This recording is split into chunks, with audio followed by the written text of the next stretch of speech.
Karmic Intelligences, read by Dave Marsland of Cardiff Theosophical Society. This is a chapter from the book Exposition of the Doctrine of Karma, written by an unknown Theosophist under the pseudonym Brother Atisha and published in 1910.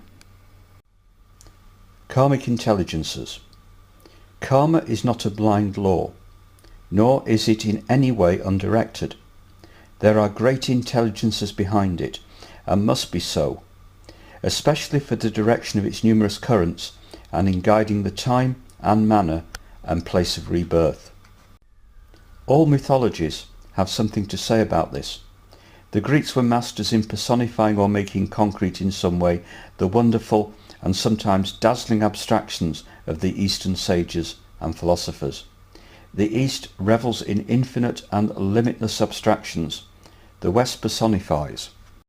Thus, for example, the karma of Eastern teaching is changed by the Westerns into the goddess Nemesis, or necessity, with the 3 fates and 3 furies. Another instance, the immortality and persistency of thoughts and deeds, as taught in the East, is changed by the West into the doctrine of the recording angel, who books our good and bad deeds. Let us glance at the personifications of the karmic intelligences. The karmic rulers are really fourfold, but their fourfold nature is sometimes hidden under number 3. In the book of Revelations, we read of the 4 angels of the 4 quarters of the earth.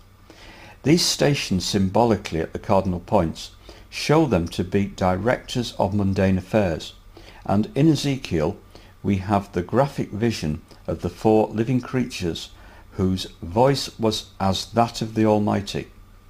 The Scandinavians believed in the 3 Norns or fates, Urd, Verdandi and Skuld.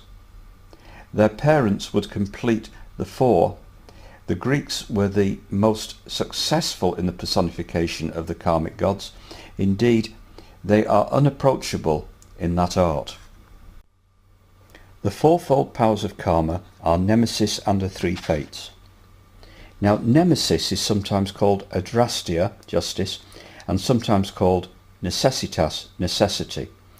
And by the Neoplatonic Theosophists, she is also designated nature, and again the divine Heracles or Hercules. Nemesis is the best name, as she was the rewarder of good and the punisher of evil. But there is great truth in every one of the other names, for they each one bring out some characteristic of karma. It is just, adrastia, necessary, necessitas, the way of all nature, natura, and it is strong and powerful, Heracles. As the punisher of evil, she uses the 3 Furies, Tisiphone, Megaera and Alecto. When rewarding the good, the Furies become the 3 Eumenides, benevolent ones. But the directors of karmic law besides Nemesis were the 3 fates, Clotho, who presided over birth, Lachesis, who spins the thread of life, and Atropos, who cuts the thread of life with her scissors. All good and all evil was supposed to come from them, and they were considered as inexorable, but nevertheless worthy of proper respect and reverence. In the secret tradition which Theosophy has made known, these powers are called the Fourfold Latika, literally scribes or recorders, who are the adjusters or assessors of the destiny which a man has made for himself.